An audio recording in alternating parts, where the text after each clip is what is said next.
ত্রিপুরাতে আবারও গুলিবিদ্ধ হওয়ার ঘটনা সামনে এসেছে।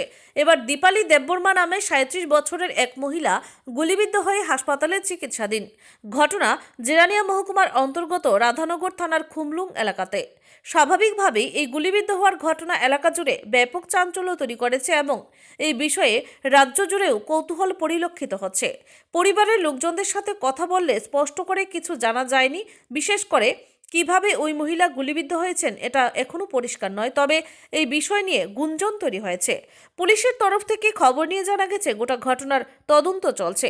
তবে শেষ সংবাদ পর্যন্ত এখনো গুলিকেন্দ্রে ব্যবহৃত বন্দুক বা ওই গুলিকাণ্ডের পেছনে কি রহস্য রয়েছে তা উন্মোচন করা যায়নি। এই ঘটনার পেছনে রাজনৈতিক কোনো বিষয় রয়েছে নাকি কোনো চোরা শিকারীদের দ্বারা কোনোভাবে গুলিবিদ্ধ হয়েছেন দীপালি দেববর্মা, এখন এটাই ভাবার বিষয়। তবে সার্বিকভাবে দাবি উঠছে গোটা ঘটনার পরিপ্রেক্ষিতে পুলিশ তদন্ত করে বিষয়টা উন্মোচিত করুক। Bureau report, Tripura news Bangla. আমরা তো আগুন জ্বালাইছে 4 জন লোক।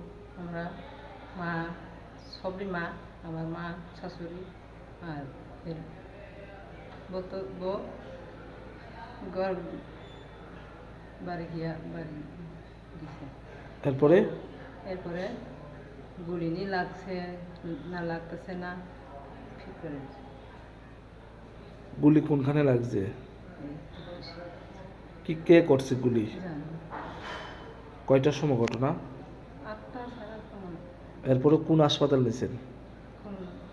খেরঙ্গার। এরপরে রেফার দিয়েছে, এরপরে জীবিতে রেফার দিয়েছে। কি নাম? দীপালি দেববর্মা। বয়স কত? বয়স 30। বাড়ি কোনখানে? সামনন্দপাড়া। তো পুলিশ আইসিনি ঘটনা খবর পাইয়া? পুলিশ তো ওখানে আসে না, এখানে আসে।